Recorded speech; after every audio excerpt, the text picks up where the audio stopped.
Praise the Lord. கர்த்தரும் இரட்சகருமாகிய இயேசு கிறிஸ்துவின் இனிய நாமத்தினாலே உங்கள் அனைவருக்கும் என் அன்பின் வாழ்த்துக்கள். கர்த்தர் நல்லவர். இந்த நாளை கிருபையாய் காண செய்திருக்கிறார். கர்த்தர் உங்களோடு இருந்து உங்களை ஆசீர்வதித்து நடத்துவாராக. சங்கீதம் 78:41. அவர்கள் திரும்பி தேவனை பரீட்சை பார்த்து இஸ்ரவேலின் பரிசுத்தரை மட்டுப்படுத்தினார்கள். கர்த்தருடைய பரிசுத்த நாமத்திற்கு மகிமை உண்டாவதாக. இஸ்ரவேல் ஜனங்களை குறித்து இங்கு சொல்லப்பட்டிருக்கிறது. அவர்கள் இஸ்ரவேலின் பரிசுத்தரை மட்டுப்படுத்தினார்கள் என்று. மட்டுப்படுத்தினார்கள் என்றால் லிமிட் பண்ணாங்க. என்ன லிமிட் பண்றது? ஆண்டவருக்கு இது மட்டும்தான் செய்ய முடியும், இதுக்கு மேல செய்ய முடியாது. ஆண்டவரால் ரட்சிக்க முடியுமே தவிர ஆண்டவரால் நடத்த முடியாது. ஆண்டவரால் இந்த வனாந்தரத்தில் நம்மை போஷிக்க முடியாது. இந்த வனாந்தரத்தில் நமக்கு தண்ணி தர முடியாது. இப்படி இவர்கள் முறையிட்டு முறுமுறுத்து பேசின காரியங்களை குறித்து தான் வேதம் சொல்லுகிறது. அவர்கள் இஸ்ரவேலின் பரிசுத்தரை மட்டுப்படுத்தினார்கள். பிரியமான கர்த்தருடைய பிள்ளைகளே, கர்த்தர் நம்மை நடத்தி வந்த காரியம், கர்த்தர் நமக்கு பாராட்டின கிருபைகள் பல நேரத்தில் நாம் மறந்து போகிறதுனால தான் ஒவ்வொரு காரியம் நமக்கு முன்பாக ஒரு சவாலாய் வரும்போது அந்த இடத்துல ஆண்டவரை மட்டுப்படுத்தும்படி பேசுகிறோம். இதெல்லாம் ஆண்டவரால் செய்ய முடியாது, இதெல்லாம் ஜெபத்தில் வைக்கிறதுனால எந்த பிரயோஜனமும் இல்லை.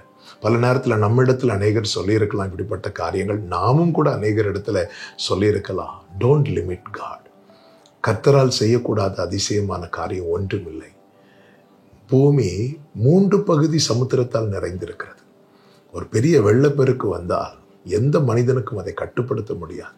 அப்படிப்பட்ட சமுத்திரத்தை மணலினாலே எல்லையை போட்டு தடுத்து நிறுத்த வல்லமை உள்ள தேவன் தான் நாம் ஆராதிக்கிற தேவன்.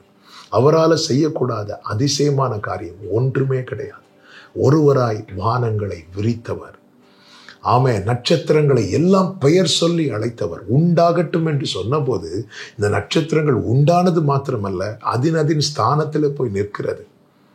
ஆமேன், அத்தனை கோள்களும் அதினதின் ஸ்தானத்திலிருந்து அதற்கான பாதையிலே பயணித்து கொண்டிருக்கிறது. எனவே தான் நாம் நிர்மூலமாகாமல் வாழ்ந்து கொண்டிருக்கிறோம். சகலத்தையும் அதினதின் காலத்தில் நேர்த்தியாய் செய்கிற சர்வ வல்லமை உள்ள சிருஷ்டிகர் நாம் ஆராதிக்கிற தேவன். பல நேரத்தில் அற்ப காரியங்களை முன்வைத்து நமக்கு அது கிடைக்காமல் போகும்போது, வாய்க்காமல் போகும்போது, நடக்காமல் போகும்போது அல்லது தாமதிக்கும் போது நாம் இஸ்ரவேலின் பரிசுத்தரை மட்டுப்படுத்துகிறோம்.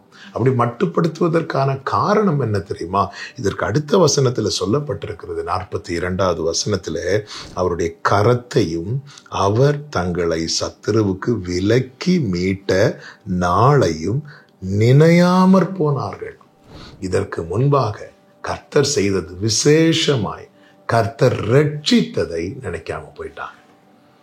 ரட்சிப்பை மறக்கிறவர்கள் கிறிஸ்துவை மட்டுப்படுத்துவார்கள். அவர்கள் தேவனை பரீட்சை பார்த்து கொண்டே இருப்பார்கள். தன்னை தேவன் ரட்சித்ததை இந்த பூமியிலே எல்லா காரியத்தை விடவும் மிக பெரிய காரியமாய் யார் பார்க்கிறார்களோ அவர்கள் அவரை மகிமைப்படுத்துவார்கள். தேவனை மகிமைப்படுத்துகிறவர்களாய் மாறுங்கள், மட்டுப்படுத்துகிறவர்களாய் இராதிருங்கள். ஆமென். கர்த்தருக்கு விசனத்தை உண்டாக்காதபடிக்கு கர்த்தரை மகிமைப்படுத்துவோம். கர்த்தர் எல்லாவற்றையும் நமக்காக செய்து முடிப்பார். இந்த நம்பிக்கையில முன் செல்வோம். கர்த்தர் எல்லாவற்றையும் வாக்கியம் பண்ணுவார். கர்த்தர் உங்களை ஆசீர்வதிப்பார். ஜெபிக்கலாமா? எங்கள் நல்ல தகப்பனே, இரக்கமுள்ள தேவனே, பல நேரங்களில் நீர் எங்களை மீட்டதை நாங்கள் நினையாமல் மறந்து உம்மை மட்டுப்படுத்தி விட்டோம். எங்களை மன்னிப்பீராக.